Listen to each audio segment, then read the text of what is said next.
right, there we go. And let's see.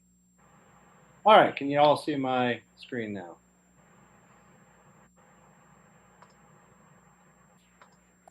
I can see it now, Graham. Okay, great. Well, hello everyone. I'm Graham Dodge. I'm the Executive Director of Magic. This is our fourth quarter progress report for our fiscal year 2020. I like to just start by kind of giving an overview of what Magic does for any public who are joining us on Facebook Live. This is a fairly recent diagram that we've come up with to kind of explain Magic's position in the community. We see ourselves as sort of this hub with a bit of this sort of gravitational pull of students and workforce, entrepreneurship and startups, investors and funding, and industry volunteers and mentors. And then we sort of output, by virtue of this activity, economic development, workforce development, startup acceleration, and soon angel investing syndication. All of this we describe as sort of a Silicon Main Street approach to economic development, which is a technology-driven economic development plan for the city of Westminster that ultimately will reverse the flow of commuters, retain Generation Z here in town for net positive job growth in the future, and to create a sandbox infrastructure for technology and innovation, all the more important in times of recessions and pandemics to help us become a more resilient town, as I think many of us can sort of already see with the benefit that gigabit fiber has had in terms of people being able to do distance learning and remote working. We like to consider ourselves sort of a Silicon Main Street because of all the attributions that we have related to what helped grow the Silicon Valley area and turn that into such an economic powerhouse back in the 50s and 60s. We have low cost of living, high quality of life here in the city of Westminster. We've got the presence of government contractors and federal workers, and we have institutions of higher learning like the Community College and McDaniel who are co-invested in the workforce development. This makes sort of our job easier as Magic in terms of helping to promote infrastructure improvements, such as the original investment in gigabit fiber, startup investing, and then help to identify and advocate for employer tax incentives, relocation grants, and strategic zoning like our opportunity zone that we have in Westminster. We are engaged with the city in the sense that we have been invited to participate in the Economic Development Committee meetings. I think some next steps for that would be to develop a logo and materials for Silicon Main Street so we can start promoting that as a city, to crystallize the vision into an executable plan. Sorry, those are my kids in the background. That encompasses fiber, our opportunity zone, and perhaps how we can tie this into Westminster Town Center Corporation. We want to develop a reporting template with the city's Economic Development Committee. We want to identify sources of available data because you can't manage what you can't measure. And then we want to monitor and communicate these via these quarterly updates. Okay, accomplishments for Magic this past quarter. Now, given COVID, we did have to cancel quite a few programs, and I'll review some of that in a moment. But what we were able to accomplish this past quarter was that we launched our online Capture the Flag competitions. These are cybersecurity workforce development programs that teach kids and students how to engage in ethical hacking and become part of our nation's cybersecurity workforce. We had over 140 participants involved in our very first online Capture the Flag. We completed our intro to game development class, which was a class that we started in since I joined the organization as our first paid course where people would pay a fee to participate in it. And we successfully moved that over to a virtual environment. And then we had our first ever online game demo day via Facebook Live. So anyone who follows us on Magic's Facebook page would have been notified of that event as well. So that was a great event. We had 8 students graduate essentially through that program, and we now have a new intermediate class to offer those students and we're offering the introduction class again this semester, starting in August. Here are the quarterly stats from Q4, in addition to the stats that we've been tracking since the beginning of the fiscal year. Number of sponsors participating in special events. We had one. That was Ting, who sponsored our first online Capture the Flag competition. For a total of 38 for the year, 38 total sponsors. We had the amount of sponsor revenue received was $3,200. This included the online Capture the Flag, as well as our new Maryland computer continuing education in computers course that we developed for teaching Maryland teachers how to teach cybersecurity and CTF competitions to their own students. Our grand total for sponsor revenue this year was $26,900. Number of grant applications submitted this quarter, we had 2 that were submitted for a total of 10 this year. I believe that is a record for us in terms of grant submissions, grant applications. A number of volunteers from venture capitalists, startups, and tech companies. This past quarter, we had 8 for a grand total of 41 engaged throughout the whole year. Jobs placed and facilitated within the city of Westminster. This past quarter, we had 2. Those were directly related to the development of our online Capture the Flag. So we actually created two positions, and we hired local developers to help us build that platform for a total of 41. Jobs placed and facilitated outside the city of, grand total of 7, jobs placed, facilitated outside the city of Westminster. There were 0 this quarter. And really we only had, there you go. Sorry, I can't control. But my daughter decided to do a raspberry on camera. You can't blame everything on your kids, Graham. Yeah, well, I guess that's true. So for a grand total of 1. So obviously we're focused more on developing jobs inside the city than we are outside the city. Number of conferences and events attended or hosted. These would have been virtual for Q4. We had 4 virtual events for a grand total of 22 throughout the year, virtual and or physical events that we attended. 2 of those, we promoted the gigabit fiber network and our crazy fast internet here in town this past quarter for a total of 9 events in which those were promoted. And then coverage in local and regional news publications, we had 3 this past quarter, including a mention in Yahoo Finance as it related to the Frederick Accelerator program that I'm teaching a cohort in, and Magic was mentioned in that article as well, for a total of 20 articles. Sorry. Heather? Okay, here we go. Losses and delays due to COVID. Capture the Flag 09. This was planned for April. This was canceled outright. We also had to cancel our November Capture the Flag. But of course, we have since started doing these virtually. Our CTF for Teachers program, that's the MCCE grant that we were awarded.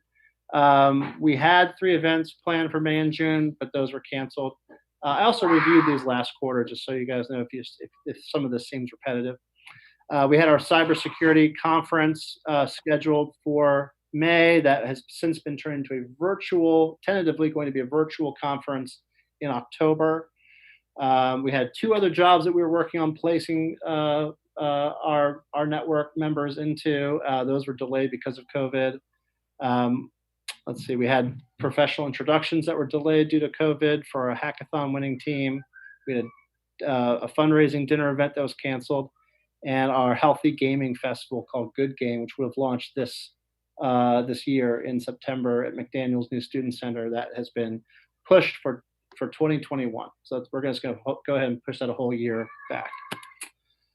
So what's ahead for next quarter? More virtual programs. We're sort of uniquely positioned, I think, in the community to offer some great virtual programming as a supplement to a lot of the distance learning and homeschooling that parents will be engaged in, students will be engaged in this coming quarter. We will hopefully launch our virtual accelerator program. We are launching our new big data bootcamp for students who want to learn Python and they want to learn data science. Again, these are going to be great tools, and even for adults who are looking to make a career change into a data science career. There's limited capacity in that course. So anyone who's watching this now should go ahead and register for that if you're interested. And then we continue to do our online Capture the Flag programs and game development courses, all lined up for August and September. We have received some grant notifications back. We applied for grants from the Callert Foundation. That has been pushed to a September decision. We were approved by the Hill family. As in the Hill Development Group.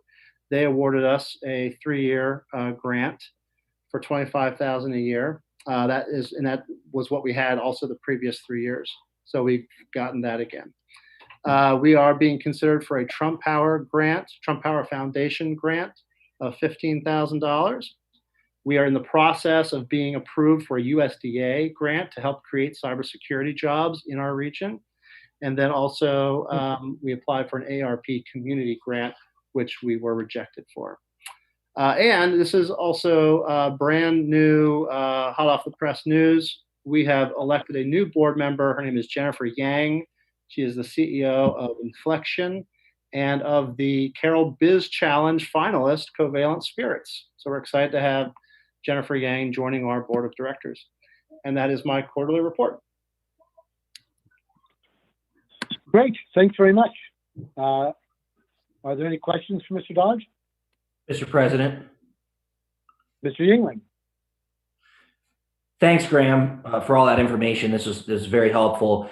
Congratulations on you said it was a 3-year, $25,000 commitment from the Hill Development Group. Was that right? 3 years? Yes, they don't have an official foundation, but it's from the Hill family.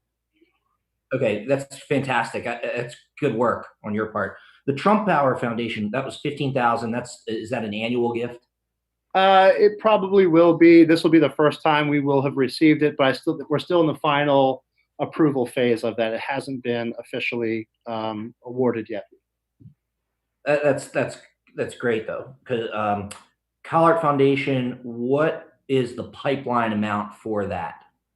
That is $30,000, and this will be the first time we would have received funding from Callert, I believe. And the reason for the delay, because we were being considered in July for their cohort, but they had sort of, I guess, portfolio grantees that, due to COVID, needed some extra help this time of year. So we've been pushed to a September window.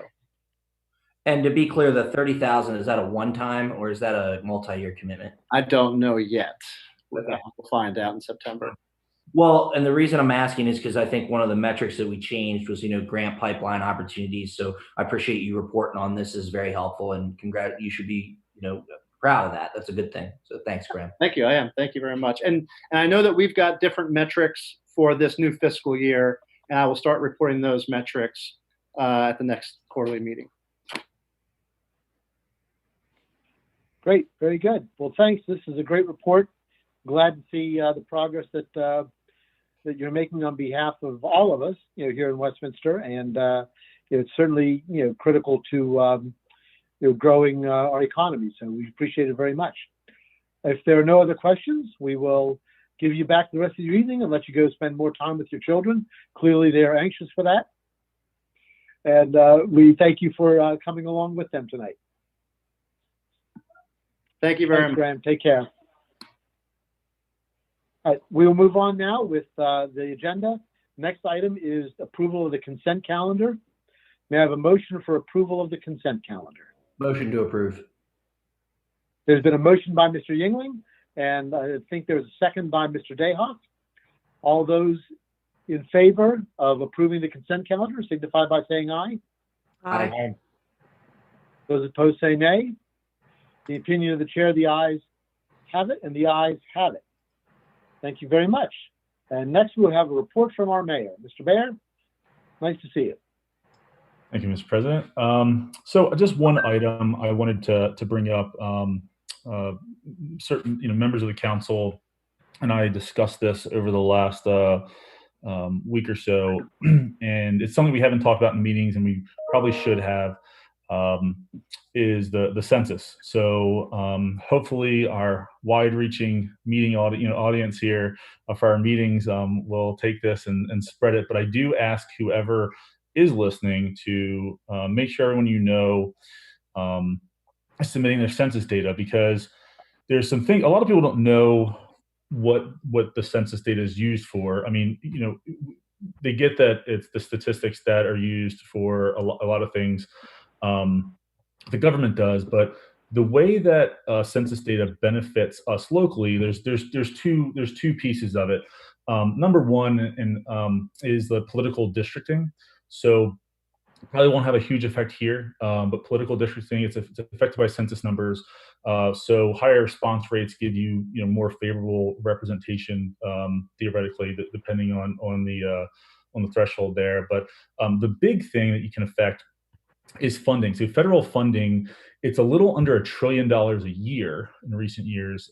That's distributed based on census numbers. So that's a lot of money. I know big numbers are thrown around all the time, especially right now in the news. But $1 trillion is a lot of money to be spread over local governments, counties, municipalities, and that stuff is determined by census numbers. So the way that you get your fair share of funding, or even more, is you have a better turnout for census. Now, we do have good numbers. I believe right now we're at 68%, which when you compare to averages is good, but it's still 68%, and it could be a lot better. So the more people that get out, and complete the census, which only takes a couple of minutes online, and you can send it in, the paper way as well, the old school way if you want.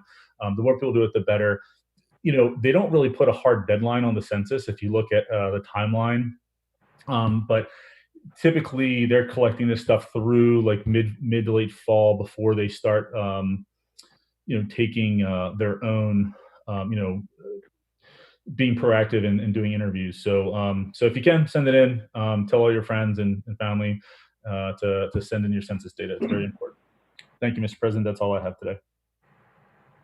Thank you, Mr. Mayor. And I'll just add to that I believe that the census takers are going to start visiting people soon, and we encourage people who they do come to visit not to chase them off your property if you haven't done your census, but please help them out, give them the information they need.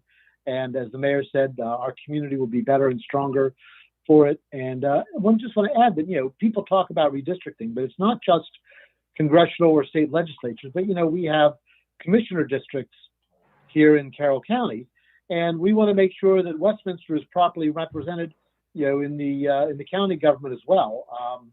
So it's important at every level that we make sure that the people of Westminster are counted, and it's in the Constitution. This is something that the U.S. Constitution requires to be done. So I encourage all citizens to faithfully take the census. So that's great. So we will move on now to our COVID-19 pandemic update. We have one item for discussion, and Ms. Matthews, is that going to be you or Ms. Gruber? I can make some opening comments, but then I'll turn it over to Ms. Gruber. She and I were talking last week about what her timeline was for needing a decision regarding the status of this year's oyster stroll. And Ms. Gruber indicated that a decision should be made by August 1st. I imagine that many of the same issues cited by the mayor and common council in your discussion of Fall Fest are likely applicable to the oyster stroll as well. However, Ms. Gruber and I wanted to take the opportunity this evening to get your input, since the deadline for making a final decision will soon be upon us. With that, I will turn it over to Ms. Gruber to see if she has any additional comments she'd like to make. I do not have anything to add. All right, great. So the recommendation from the staff, is there a recommendation from the staff? I guess not. It's up to us to discuss.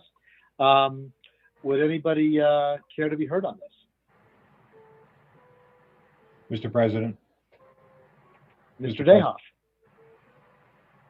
I think using the same guidelines and the criteria that we've used for some of the past events, considering the social distancing and our concern out of the safety of all the public that attends. I don't think it's a good idea that we have the oyster stroll. It makes me really sad, but I think out of an abundance of prudence, I think it would be a prudent decision for us not to have it.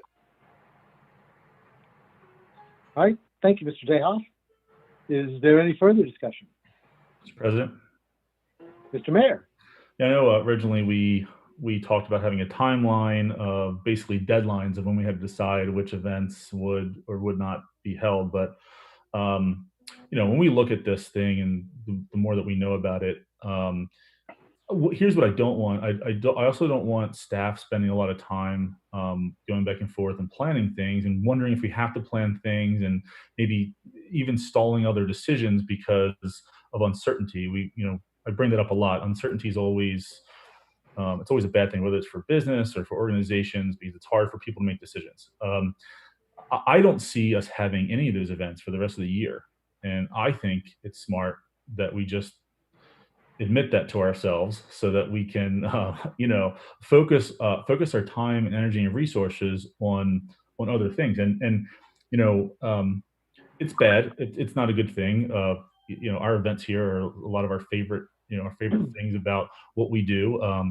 But that doesn't mean there won't be silver lining. We can, our departments that spend so much time and energy on these things have other things that they don't always get to because they're so busy. So I personally think that we should call the end of 2020 events a wash and move on. That's my opinion. I don't know if everyone agrees with that. I know we're all hopeful that something changes, but that's my opinion.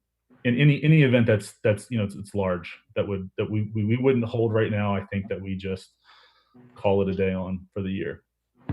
Mr. President. Thank you, Mr. Mayor. Ms. Gilbert. I tend to agree with both Councilman Dayoff and Mayor Dominic to a degree. Yes, I think we might as well admit and go ahead and cancel what would be our larger events for the rest of the year, or at least our traditional events. But I'm wondering whether our Parks and Rec department can't possibly reimagine maybe one or two events that would be COVID acceptable.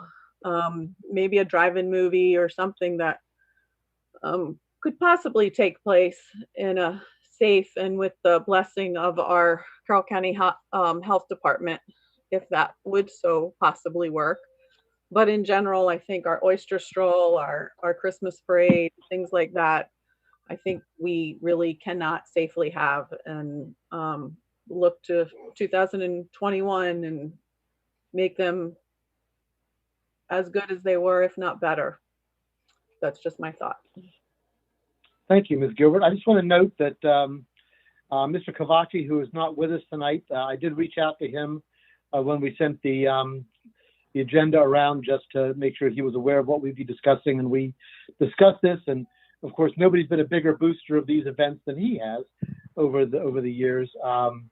And he reluctantly agrees with the opinions that my colleagues have expressed already. That we could delay the decision, but what's going to change in a couple of weeks, and it's better to give people, the staff, as well as the various vendors, the aqua culture, farmers and people like that, give them the chance to plan properly and know what they're doing. So, anyone else wish we heard on this? Yeah, Mr. President.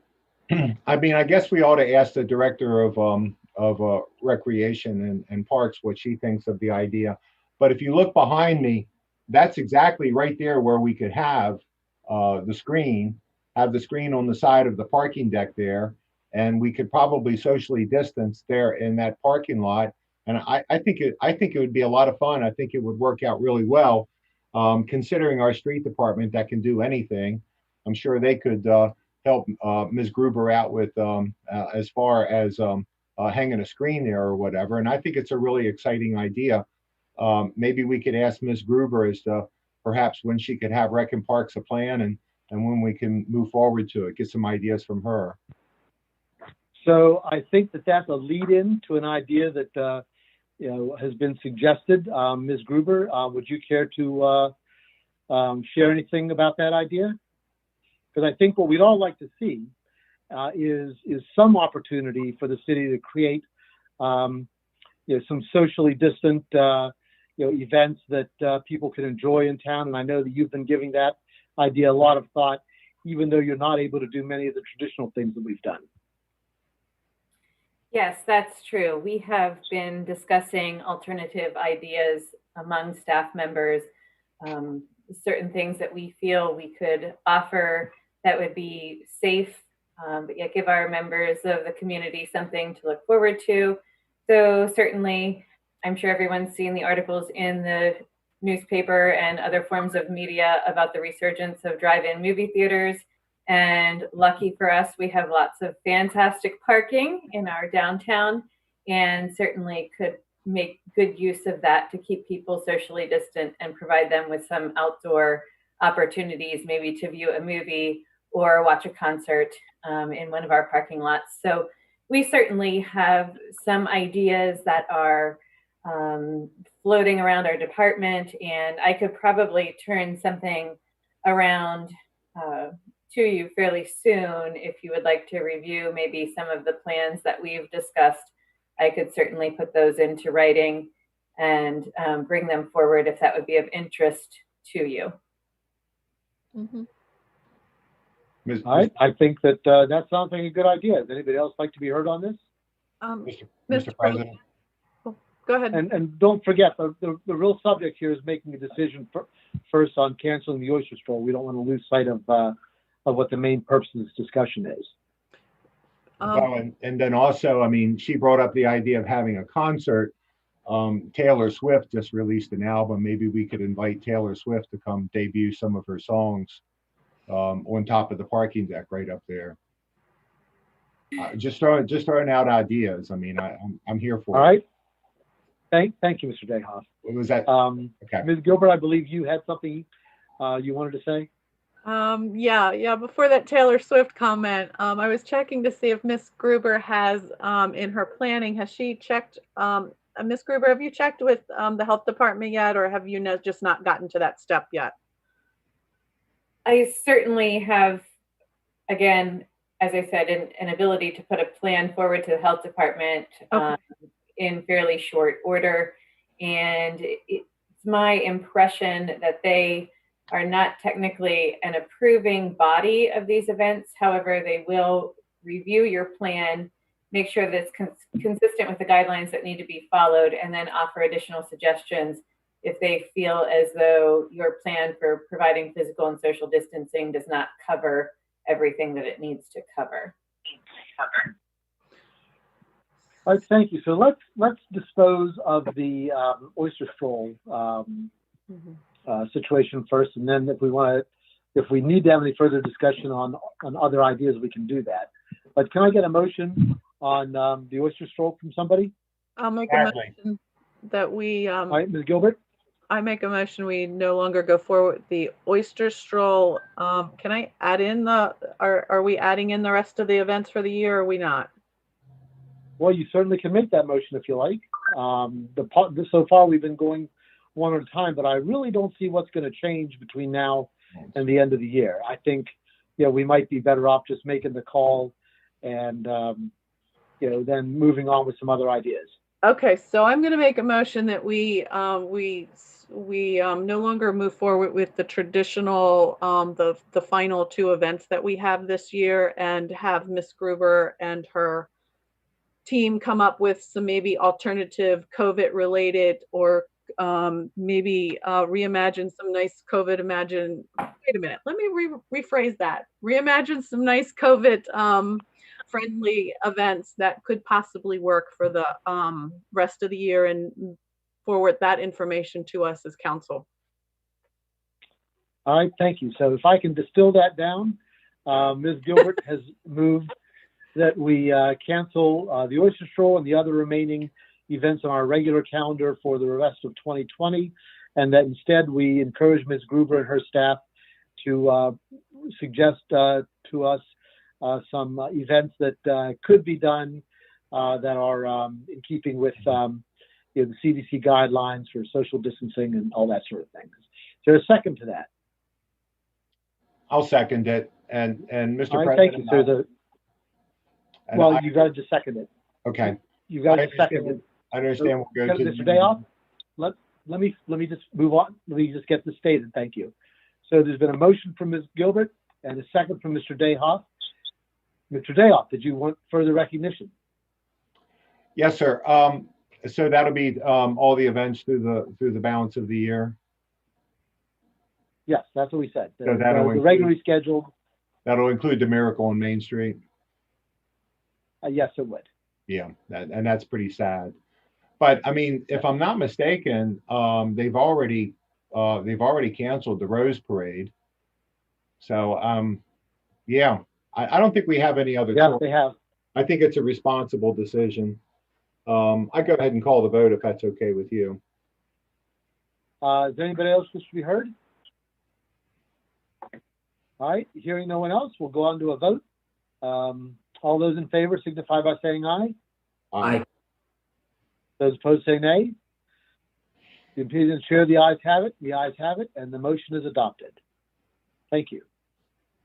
So that disposes of Ms. Matthews, anything else under the COVID-19 update that we need to share with everybody?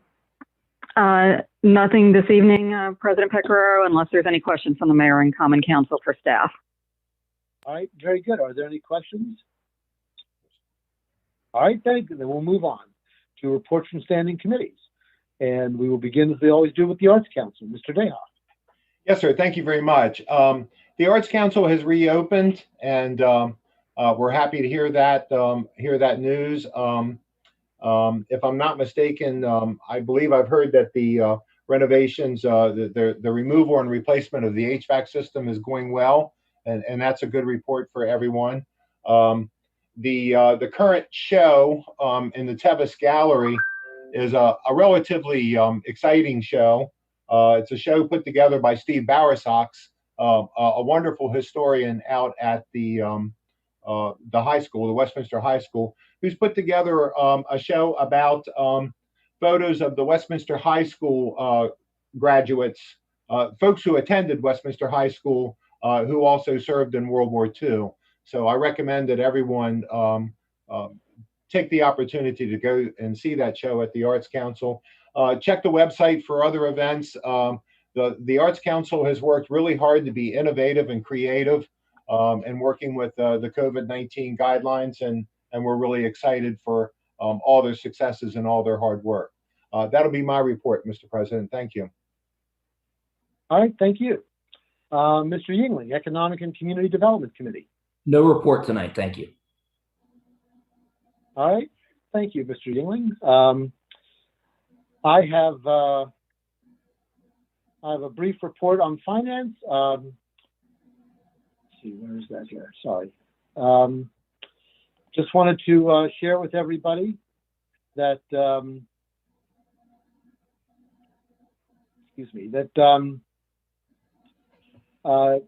we are getting the recruitment underway for the new Deputy Chief of Police position that we have been discussing for some time. It's gone through a couple of committees, and the chief has requested the additional support, and we've all agreed that it would be a good idea. So that's moving forward. The position will be advertised both externally and internally, and we just wanted to make sure you all were aware of that before you saw it in the newspapers or wherever else it might come up. And we have interviews coming up for the finance director. We will keep you all posted on that, and we will make sure that the council has the chance, once we get down to the mayor having a candidate that he'd like to propose, we will make sure that the council has a chance to talk with that individual. If not in person, then perhaps by Zoom or something similar, but we'll make sure that happens before a vote is taken. Personnel Committee, Ms. Gilbert.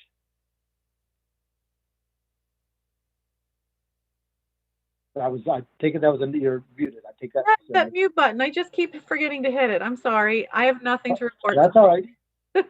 That's all right. Thanks very much. and move on to the Public Safety Committee. And Mr. Cavacci is not here. And so we'll let the chief share anything that we might have any news along those lines later on. Public Works, Mr. Yingling.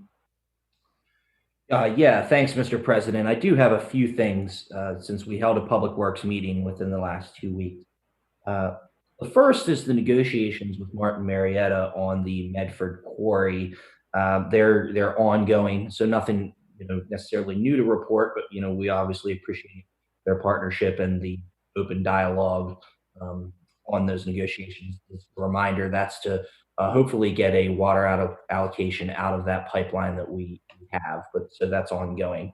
The second, which I would appreciate if Ms. Matthews chimes in a little bit, was about the communication plan for our water reuse pilot. I know that we've hired, as a lot of us know, hired a firm out of California, that they've done some initial interviews with community stakeholders, which went well. But I believe that the messaging is going to coincide with, how fast we're moving through technical review. And please correct me if I'm wrong, Ms. Matthews. Do you mind if I turn it to you to kind of elaborate on that briefly a little bit? No, I'd be happy to, Councilmember Yingling. In fact, I was going to provide an update later in the meeting. Mr. Glass and I are continuing to work with Katz and Associates, which is the firm out of California that we hired for the Water Reuse Initiative. So the subject of our meeting last Wednesday was to discuss the communications plan for the city's Water Reuse Initiative. We've gone through several drafts of that plan, working with Katz and Associates. As part of our discussion last Wednesday, July 22nd, Mr. Glass and I also discussed with Katz the draft outreach activities calendar. And this calendar is the mechanism that sort of sets forth a systematic approach and timeline of how we're going to raise awareness about water reuse in the community. So based on last Wednesday's discussion, Katz is going to be making some adjustments to the outreach activities calendar timeline, based particularly on Mr. Glass's feedback about how he saw things unfolding with the pilot project. During the call, we also discussed possible options for a quantitative piece of the communications plan, including a possible community survey. We discussed a number of options from focus groups to the survey, and Katz has started the process of sharing some follow-up information with Mr. Glass and myself on how other clients have handled this. So as soon as Mr. Glass and I get all the information from Katz and have had an opportunity to review it, we'll be holding a follow-up meeting with Katz to go over that information. So I feel like things are moving along well in terms of developing the communications plan.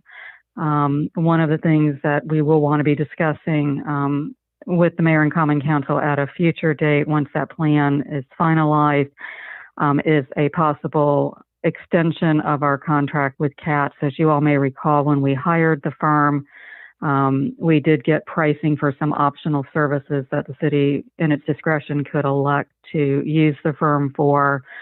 Given that we don't have any dedicated communication staff, I think that would make sense. But once again, we'll be bringing that recommendation forward at a future date. I believe I've covered everything, Councilmember Yingling. Mr. Glass, is there anything you'd like to add, since you were certainly part of that discussion?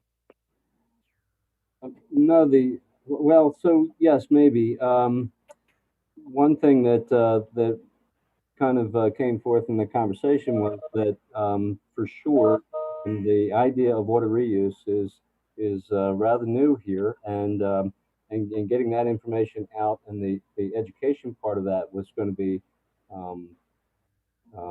quite an effort, and I think that rang pretty clear in our conversation. But I think they have a good plan on how to make that happen, so I was happy with it.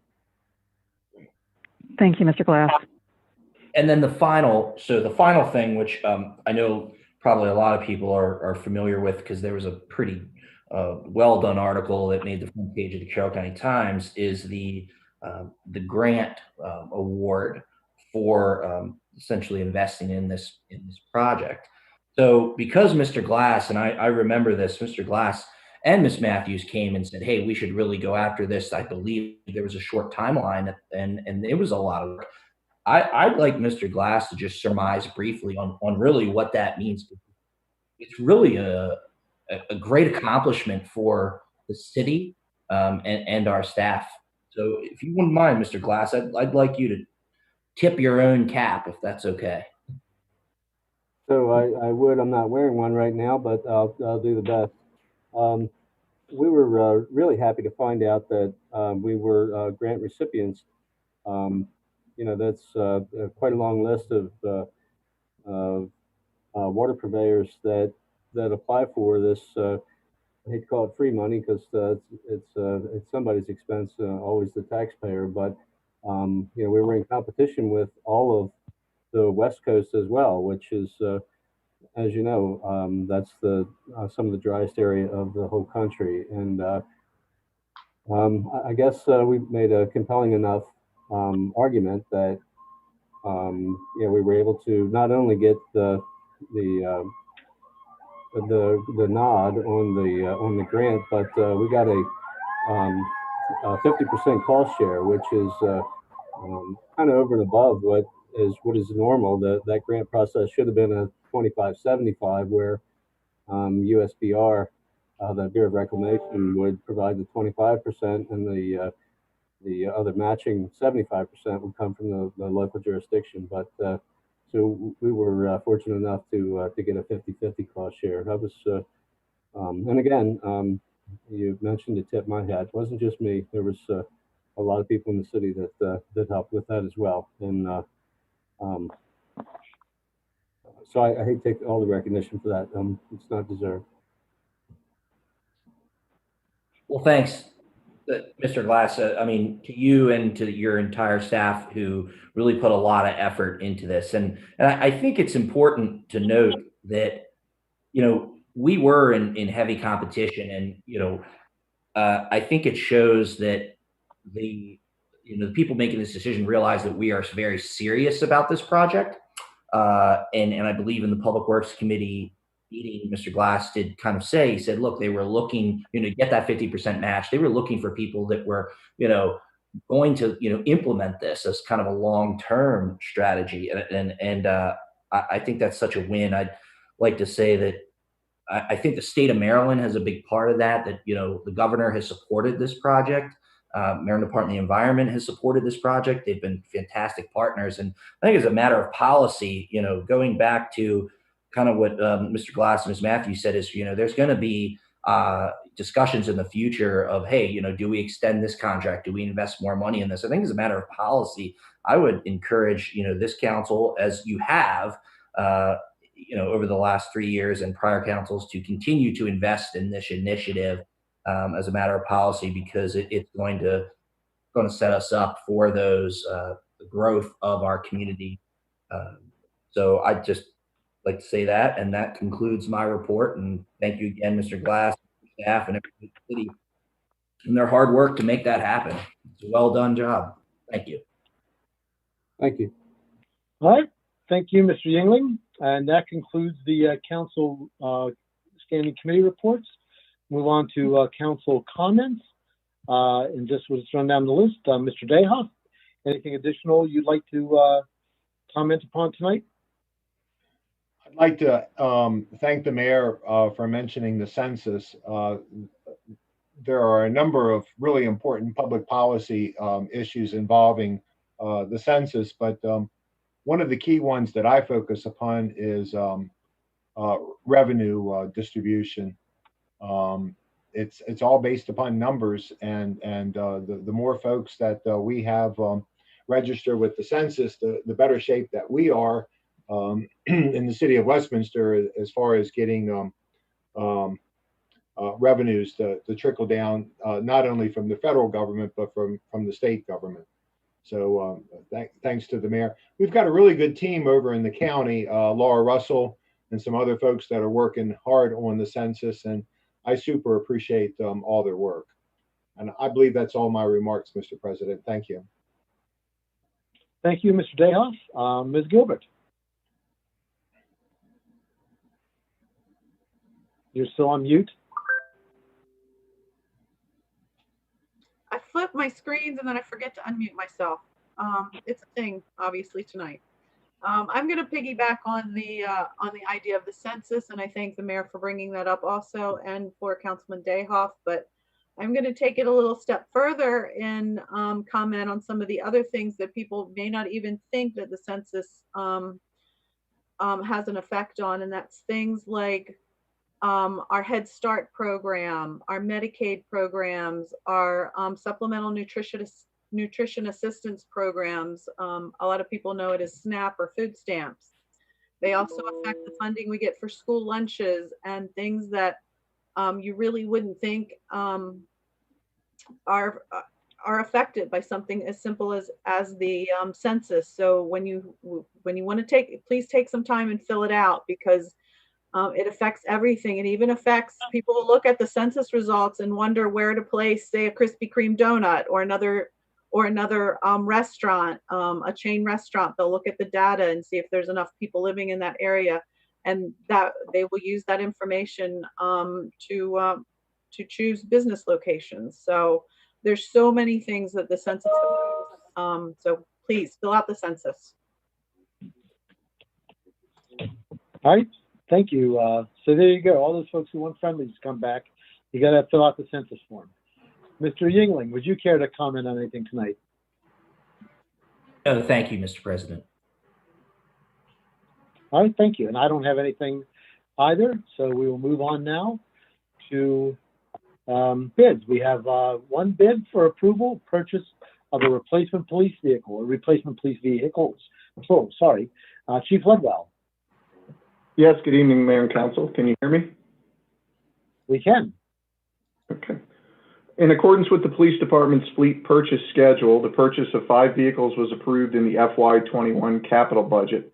The total allocated within this budget is $166,678. Criswell Fleet Sales of Gaithersburg, Maryland has a 2020 Chevy Malibu LS sedan available under the Montgomery County pricing bid contract at a cost of $24,197.78 per vehicle. Criswell will provide the city with an additional discount of $3,519 for this in-stock vehicle, resulting in a final purchase price of $20,678.78. Hertrick Fleet Services Incorporated has the Maryland State Bid Award contract for 2021 Ford Police Interceptor utility all-wheel drive vehicles. The total cost per vehicle for these are $34,323. The request is to purchase 3 of these vehicles for a total cost of $102,969 vehicles. This price includes an array of wiring and equipment required to upfit the emergency equipment, which would already be installed on these cruisers.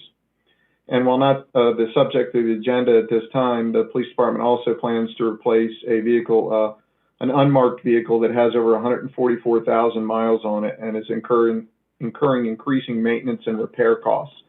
It would be replaced with a used vehicle of a similar style at an estimated cost of $20,000. So staff is recommending that the Common Council approve the purchase of 3 2021 Ford Police Interceptor all-wheel drive utility vehicles from Hertrick Fleet Services for $102,969 and 1 2020 Chevy Malibu from Criswell Fleet Sales at $20,678.78, the total cost being $123,647.78. That's it. All right. Thanks very much, Chief. May I have a motion? I make a motion to purchase the vehicles as the chief has just described. All right. Is there a second? Yes, yes, sir. I'll be happy to second that motion. All right. Thank you. So there's a motion to approve the bids by Ms. Gilbert, seconded by Mr. Dayhoff. Is there any additional discussion? Okay. Hearing none, we'll move on to a vote. All those in favor of approving the bid signify by saying aye. Aye. Aye. Opposed, say nay. The opinion of the chair of the ayes seem to have it. The ayes have it. And the bids are approved. There you go, Chief. You can buy your vehicles. Thank you. Thank you. And We'll move on now to, let's see what's next. Unfinished business. There is no unfinished business of which I am aware. Unless anybody has any that they'd like to bring to our attention, we'll move on to new business. Under new business, we have two items. The first is approval of the Warner Construction Contract Change Order Number 8. Ms. Matthews. Thank you, President Pecoraro. As the Mayor and Common Council are aware, Warner Construction is the general contractor for the 45 West Main renovation project. Certain issues have arisen during the construction process that staff is recommending be addressed through the execution of change order number 8 to the contract between the city and Warner Construction. As noted in the staff report in your agenda packet, change order number 8 consists of several items. One of the requests that I've made of both GBA and Warner is that we try to compile as many items as we can, just so it helps the Mayor and Common Council hopefully to have a better sense of the financial picture on the project. So change order number 8 consists of 5 separate items. Reconfiguration of the relief air devices, a small credit for plumbing line changes, the addition of a drip pan in the server room, the installation of additional hydronic isolation valves, and an elevator emergency battery. I won't, in the interest of time, I won't go through each of those items, but certainly would be happy to answer any questions you have. Most of these items are the result of either unforeseen conditions or things that are required by code. The total cost of change order number 8 is $50,050.81. I did want to comment on the additional hydronic isolation valves, as that is almost the largest item that is included in this change order. It is of the amount is roughly over $28,000. And this item, I did want to note for your benefit, is not required by code, but is recommended by both the project architect and Mr. Glass, our Director of Public Works. The installation of the valves would minimize the impact of interruption to occupancy of the building when one of the HVAC zone units is being serviced, and certainly would be more cost effective in the long run. Staff did discuss this matter with the Mayor and members of the Common Council's Finance Committee at their meeting on July 16th, 2020, and the Mayor and the committee members did recommend approval of change order number 8 as presented. So I'd be happy to answer any questions that the Mayor and Common Council have about this matter. Thank you, Ms. Matthews. Just on behalf of the Finance Committee, let me add that we did have a thorough discussion of these items, and we recommended, as you will see in a moment, that we separate out an additional item that was discussed. We thought that it was our recommendation that the council not approve that item, but we wanted to make sure the council was aware of it so that everybody could be part of that decision. But we did go through the other items in change order 8, and after considerable discussion, agreed that each one of them was necessary and decided to recommend them to you all for your approval. So with that, we need a motion, and then we can have some discussion. If there is a motion from someone to approve. Motion for approval. Change orders that you just referenced. All right, thank you, Mr. Yingling. There's a motion from Mr. Yingling. Is there a second? I'll second. You'll second it? Okay. Thank you. There's been a motion to approve by Mr. Yingling and a second by Ms. Gilbert. Is there any additional discussion? Mr. President. Mr. Dehoff. I was looking for that section of our council packet. You had mentioned that the Finance Committee recommended that one of them not go through. That's the next item under new business. Gotcha. Item B. Okay. So staff separated it out on the agenda, but it was part of the entire package that we reviewed. Okay, so Finance Committee has reviewed it. The Director of Public Works has reviewed this, and everybody's good to go with this? That is my understanding. Ms. Matthews? That is correct. Okay. Any further discussion? All right, thank you, Mr. Dehoff. Any further discussion? All right. Mr. Yingling, did you have something? You look like you were about to, no? All right. All those in favor, unless anybody has anything else, we'll move on to a vote. All those in favor, please say aye. Aye. Those opposed say nay. Continue to chair, the ayes seem to have it, and the ayes have it. And the change order number 8 is approved. This takes us to item B, discussion of RFP 4. Ms. Matthews. Thank you, President Pecoraro. During the design phase of the 45 West Main renovation project, it was decided to omit cooling from the rear entrance stairwell as it is not required by code to cool the stairs. Introducing cooling warrants a specialized installation. So although the stairwell is not required to be fire rated for egress, the permit reviewer, which would be the permit reviewer at the county, did insist that this particular stairway be smoke rated. This requires any cooling unit to be isolated from the remainder of the building, warranting its own supply and return system fitted with controlled smoke dampers and sensors.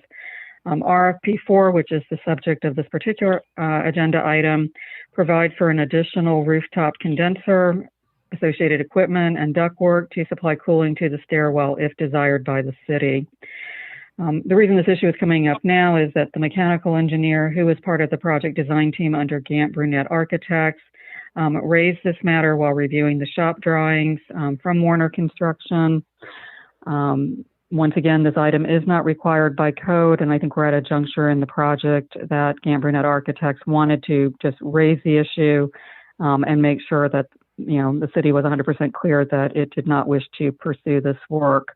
As President Pecoraro indicated, the mayor and members of the Finance Committee did discuss this matter on July 16th. At that time, the committee did pose a number of questions that I did take back to the project architect, Gant Brunette, and staff was also requested by the committee to place this matter on the July 27th meeting agenda so that the entire elected body could consider this matter. The questions that were raised by the mayor and members of the Finance Committee are included in the staff report for this item. You'll see the 3 questions in bold, and the response from the project architect is in italics.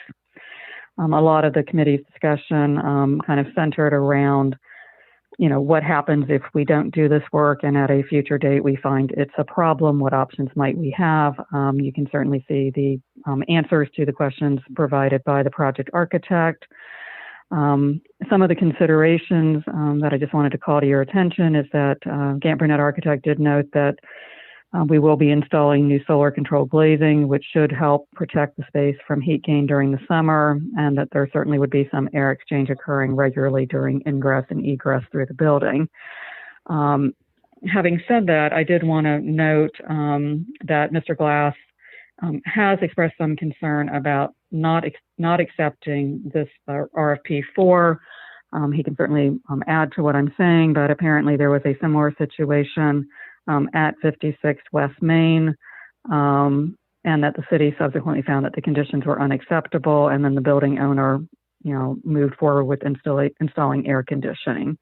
If we were to find that there is a problem at a future date, certainly any future installation of a cooling system in the rear stairwell would be more costly than doing the work at this time.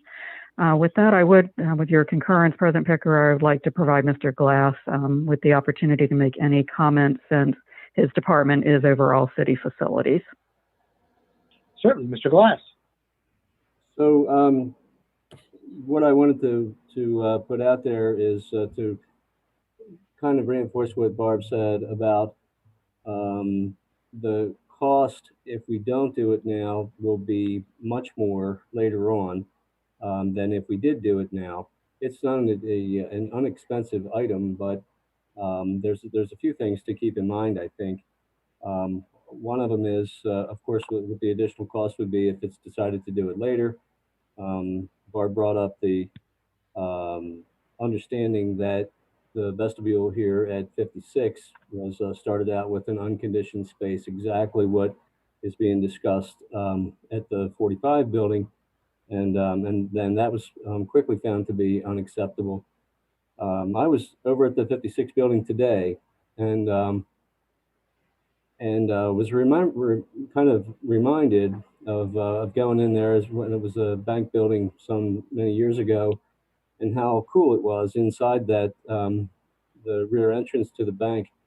And the reason for that was, and I've got pictures of it on my phone, but it certainly was conditioned at that time. So the vents are still there. They're, of course, have been disconnected, but I really feel like this is, and I understand it's a lot more money than anybody wants to spend, but I think it is the right thing to do, is to install that air conditioning, heating and air conditioning both in that space at this time. So that's my opinion of it, for what it's worth. All right. Thank you, Mr. Glass. So the staff recommendation is that the mayor and council should discuss the issue and make a decision on this. The finance committee recommendation was to not go forward with the work, and you know, in the feeling that you know, the conditions would not be significant enough that it would require additional cooling in the stairwell. I think that's a fair way to put it. Would anybody, so I guess we need a motion. The appropriate motion, I think, would be either to approve or reject the finance committee's recommendation.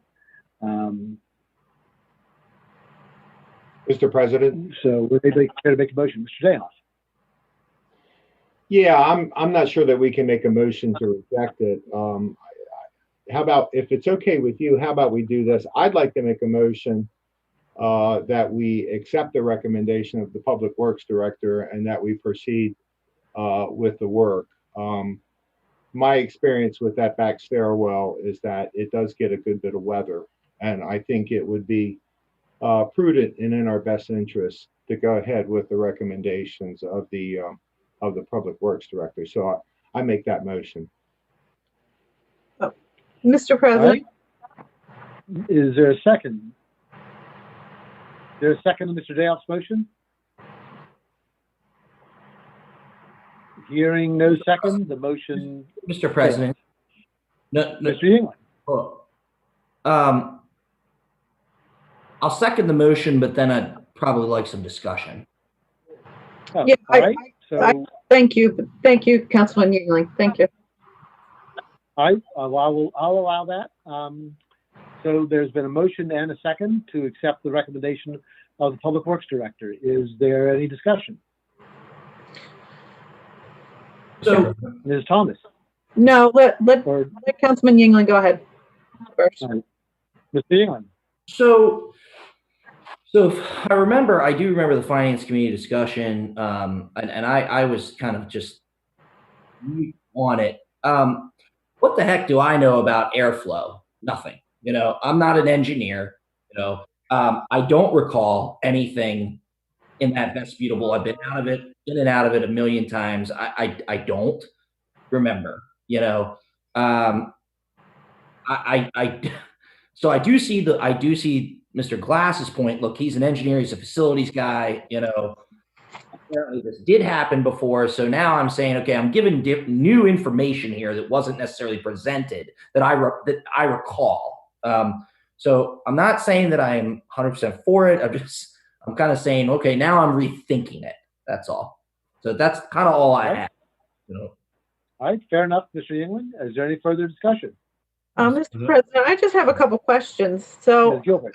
I'm kind of like Councilman Yingling. I'm not the expert on the airflow, air conditioning, and the temperature of the stairwell and what that may affect. That effect may have on something.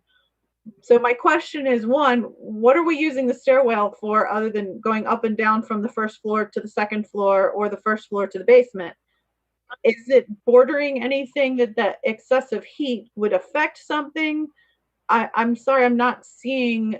I was in and out of that stairwell multiple times when it was a bank, and I can't say that what do you spend 10 seconds from one floor to the next?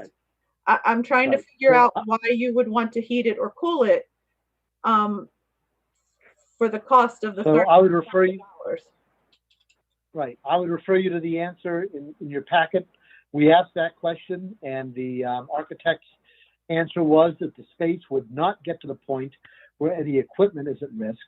It could just get a bit uncomfortable if left closed for prolonged periods of time during hot summer evenings. With regular use, the air will exchange a fair amount, easing any built-up humidity or warmth, was the answer from the architects.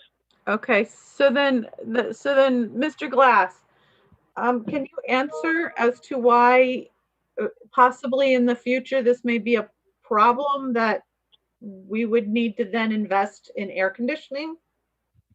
I'm just a little confused as to why we would need to do this. If one, they don't think it's an issue, and two, you only spend maybe 10 seconds going from first floor to the basement. So again, we're kind of back to my opinion. What will happen is there will be some activity through the back entrance, but that's going to be employees throughout the day. All the activity will be through the front doors because the employees parking is going to be in the back, and all foot traffic then for the use of the building is going to be through the front. So when we have to keep that in mind when we think about the how much air exchange is going to take place. The other fact that we can't overlook is that it's a giant glass wall there, which will, and I agree that we can have better windows than were there, but that's all about heat gain, and it will happen. The other part is the humidity that air conditioning removes will not be occurring in that space either. So my point is, it's kind of like buying quality. If you do that, you'll always be happy with it. And I think in this case, you'll find later that you'll be unhappy with it. And I think you'll spend more money later. I'm sure if it goes that direction, you'll spend probably twice that amount of money later to condition the space. And I think that's what will end up happening. Did Mr. Glass, am I wrong? Did they not at the bank have like some trees and some plants in there to help out with that humidity issue? Do I recall that? I might be totally wrong, but for some reason I thought there was kind of a planty area in there to keep that under control. So there was live plants in there when I was up to about 10 years of age, and then after that time they were all plastic. So that's been probably for the last 49 years that it's been plastic until recently. Well, I guess I just dated myself and you. Mr. President. All right. Thank you, Ms. Gilbert. Who was seeking recognition? Mr. President. Mr. Mayor. So I would just like to say that I think, when this came up in committee, I can speak definitely where I stood, which was I wasn't really strong in either direction on this. I don't think anyone in the committee really was hard for or against it. We asked a lot of questions, and one of the questions I asked that I thought was like, I wanted to figure out like really what is this space, right? Is this just an extension of the outside? If you're going to walk outside anyway and you're going through it, is it just an extension of the outside? And it's not entirely the case because you're using to get from first floor and second floor. Do I think if we don't do it, it's going to cause a lot of problems? No, I don't think it's going to cause really any problems. But then I also think about the time where my own business office lost air conditioning and we didn't have windows that opened, and it was 75 degrees outside, but it was 90 some degrees inside the office.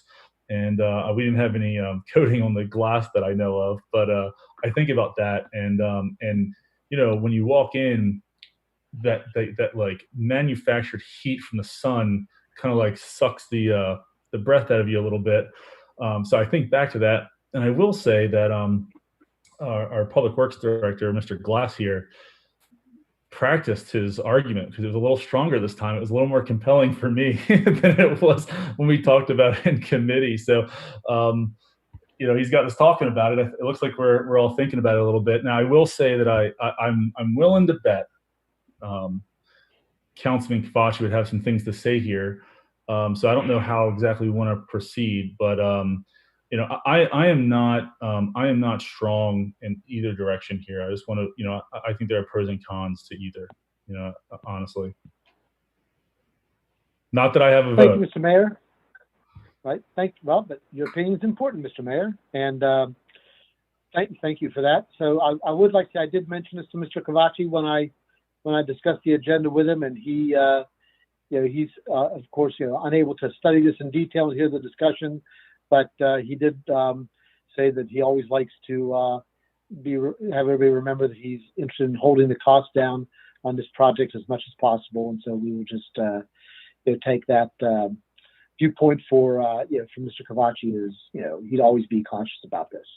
I would just say that when we had this discussion, I think that the concern was that we were adding up a number of different items that we thought were things that we absolutely had to do, and this is one the committee thought it could cut, and so we made that recommendation. I don't think anybody felt strongly about it, but that we always wanted to defer on the side of or err on the side of trying to save some money if we could, but recognize the value of Mr. Glass's arguments as well.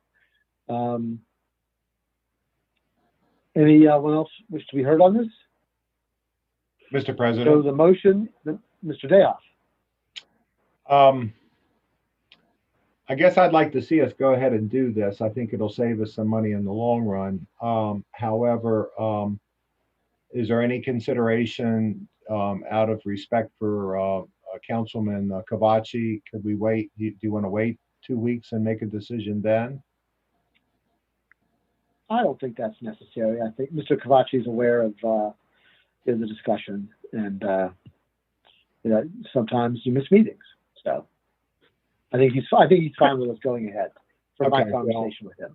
I think we should. I think we should take the.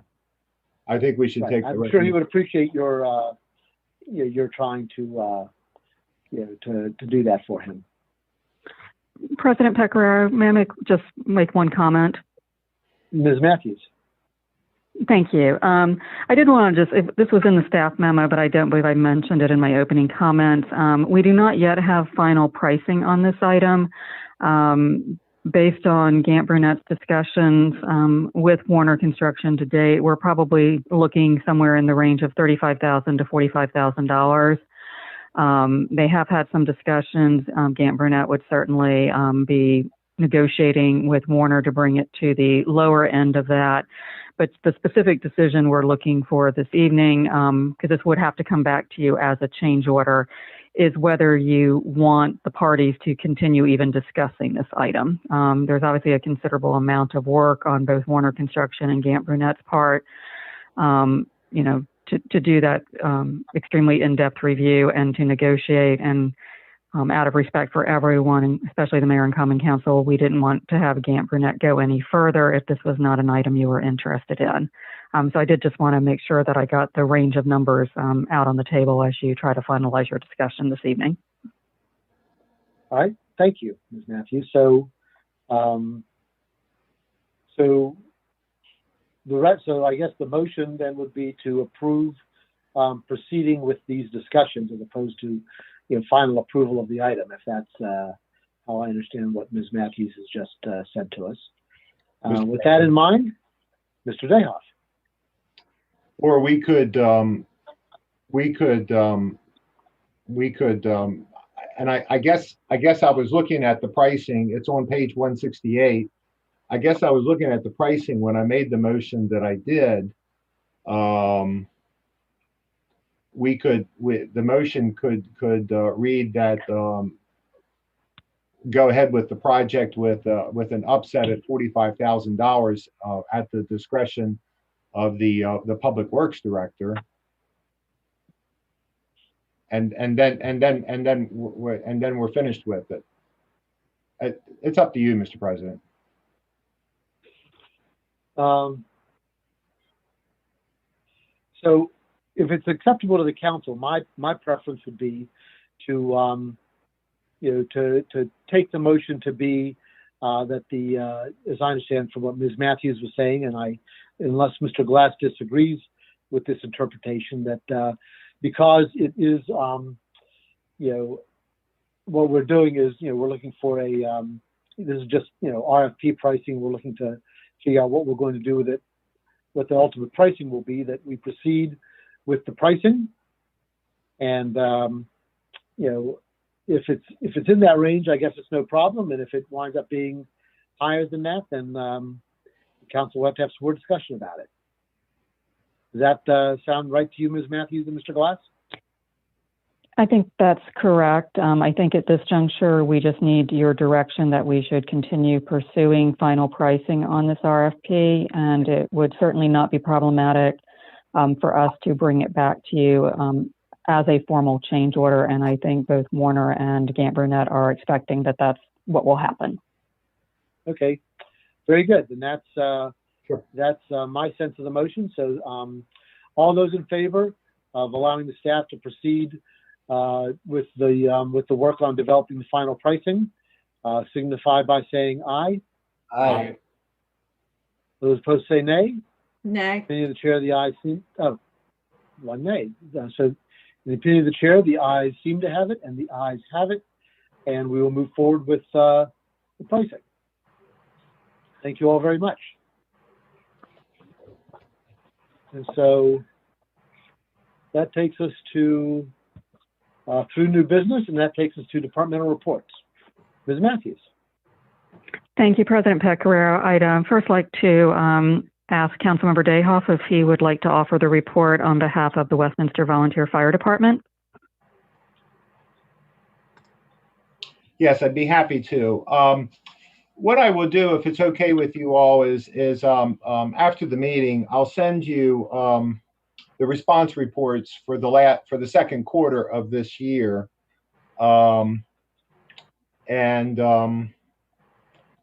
we can just quickly review the month of June. And in the month of June, there were 498 calls for service. It looks like 431 of them were for fire, and no, fire was 67, and EMS was 431, for a total of 498 calls. The vast majority of the calls were in the city.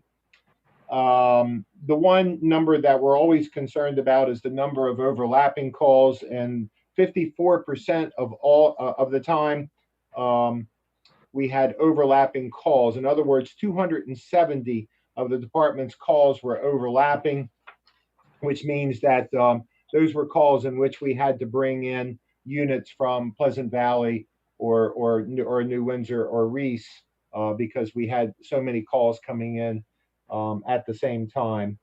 We're still committed to serving the community with respect to the precautions of the COVID-19 guidelines.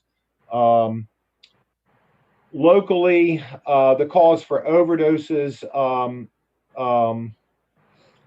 they don't seem to be decreasing. They continue to be problematic, and they continue to be costly and difficult. Another problem that we're having, and I know Councilwoman Ann Gilbert and I have discussed this on a couple of occasions, the repetitive calls.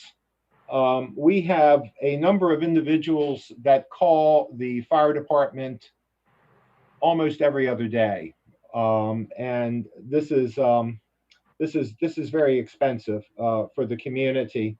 I don't think the idea of having an emergency service was for folks to have a concierge medical service for some individuals at taxpayers' expense. At the 2019 Maryland Municipal League Conference, Councilwoman Gilbert and I took a look at a program. In this specific case, it was presented by Salisbury, of some sort of an oversight or an intervention program. And maybe we need to start again to take a look at that. The numbers are staggering as to how many repeat calls a couple of individuals in our community. And I think that's a good opportunity for folks to go out and visit, and let's sort of kind of see what's happening in that household. And maybe that's something we can discuss with Robert McCoy. The commissioners announced on July the 1st that Mr. McCoy will be the new director of fire and EMS medical services. So we look forward to working with him. He started his role on July the 9th. and we'd like to give him a warm welcome, and we look forward to working with him. And I'll attach the press release on my report for that. And then finally, we've been working really hard at having the big money raffle. We're going to have that virtual this coming Thursday. The Community Media Center has been an enormous help with the video production of the event. It'll be simulcast on the Westminster Fire Department Facebook Live, the Community Media Center YouTube, and the Community Media Center website. And I'd like to add that it's this has been a very involved project, and working with the professionals at the Community Media Center has just simply been wonderful, and we're very fortunate to have those in our community. If there's any questions, I'll be happy to entertain any questions, but that'll be my report on the Westminster Fire Department. Thank you, Mr. President. All right, thank you. Ms. Matthews, you want to continue? Yes, thank you, President Pecoraro. I wanted to share with the Mayor and Common Council that things are moving ahead on the CDA bond issuance for our pool improvements. On July 23rd, the CDA held its due diligence call with the investment bankers and also published the investment circular, often referred to as the preliminary official statement. So now the CDA is now officially in the marketing period for the bond sale. All told, there are 7 local government participants in the upcoming, what is referred to as 2020 Series A issuance. There are an aggregate loan request totaling almost $28 million to fund 9 distinct projects by those 7 local government participants. Some of the projects involve new money, such as ours. Some are planning to refinance existing debt. The CDA is slated to price the 2020 A bond issue on or around August 4th, 2020, and to close the transaction on August 20th. According to our contact at the CDA, the market tone remains positive, so hopefully we'll see very competitive and favorable interest rates when we close on the transaction on August 20th. Also this evening, as the Mayor and Common Council are aware, Ms. Childs, our Director of Human Resources, will be wrapping up her full-time employment as our Director of Human Resources next Monday, August 3rd. As you all are aware, she has graciously agreed to help out the city on a part-time basis past this date in order to wrap up certain projects and also to lay the groundwork so that her successor has an easier time. While we will be formally recognizing Ms. Childs and her many contributions to our organization at a future Mayor and Common Council meeting, I wanted to take this opportunity to publicly thank her this evening for her almost 29 years of service to the City of Westminster as she begins the transition to her well-deserved retirement. So thank you, Darlene, for everything you've done for our organization and for the city. With that, I would like to actually turn it over to Ms. Childs for her report this evening. Good evening, and thank you, Barb. I have nothing new to report tonight. It's business as usual. We're very busy. We have a lot of new hires, and we're just trying to keep up. And that's it. Thank you, Ms. Childs. Mr. Davidson. Evening, Mayor and Council. I have nothing new to report tonight. Thank you. Okay. Mr. Depot. Sorry about that. Not much. There's a tax credit application tentatively scheduled for the HTC this upcoming month. There's nothing on the BZA agenda. The Planning and Zoning Commission tentatively will look into Commerce Center development plan along with the Royal Farm site plan. And outside of that, just an update on the East Middle School project. We are still attending meetings. Andrea Gerhard with my office, it's every 2 weeks. They are now getting into the actual layout. So it's getting a little bit more exciting, I guess, for planning staff, not just curriculum and how many tennis balls do we need. It's getting into layout information. And they had a virtual meeting, which is interesting. They broke it up in groups, and these groups put together their proposals for layouts. They did provide that, and I will forward that to the Mayor and Common Council. And they are just continuing the meetings on and finalizing which layout they want.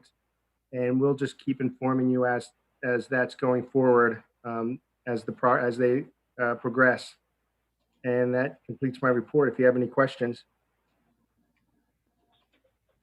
Okay. Mr. Glass, our Director of Public Works. No report this evening. Thank you. Okay. Ms. Gruber. Just a couple of quick items to report in on. We obviously reopened the Family Fitness Center on June 22nd. And to give you a bit of an update, for those 9 days that we were open in June, we had 302 membership scans come through our door. In addition to that, we had approximately 300 people participate in group fitness classes over those 9 days. So we were seeing about 34 people in the door for group fitness, and one of our studios was closed for construction.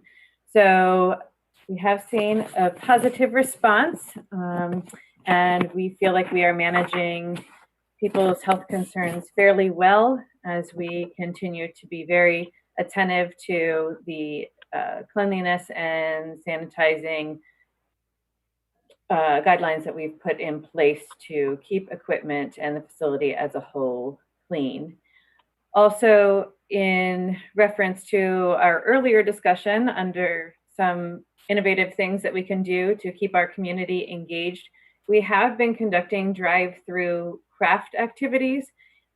We were able to conduct 3 of these during the month of June. We didn't start at the beginning of June, so we did 1 a week starting June 16th through the end of the month. And during that time, we served over 300 families with those activities. And we have received some positive remarks through social media and just in person as we are interacting with our public in a safe manner. So that concludes my report, unless there's any questions. Okay, if there's no questions, we'll move on to Ms. Valancisi.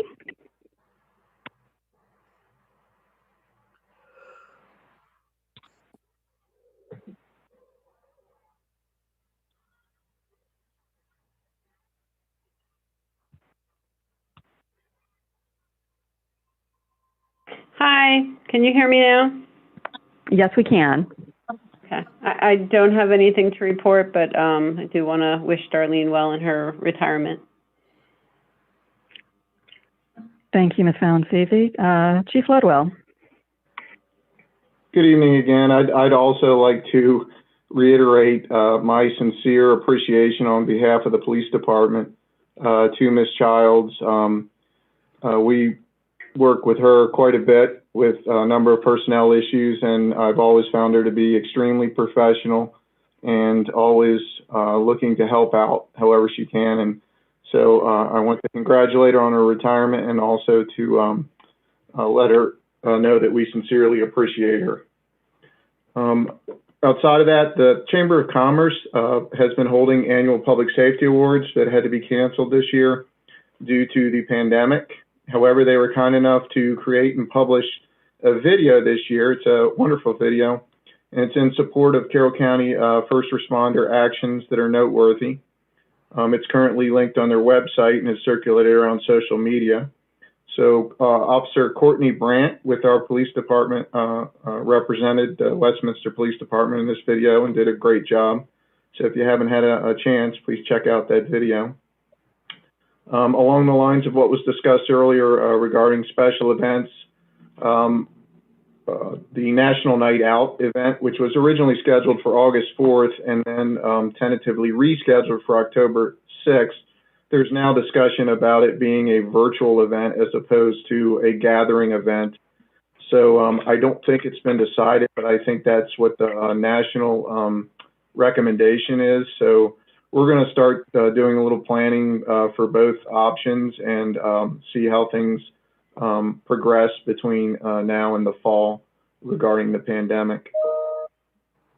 We have our 4 police recruits are scheduled to graduate on the 4th. That's been pushed back a week to the 11th. They had to close the academy for a little while. They had a COVID-19 exposure on staff there. So that's been moved back for a week, and we have 1 lateral hire starting tomorrow.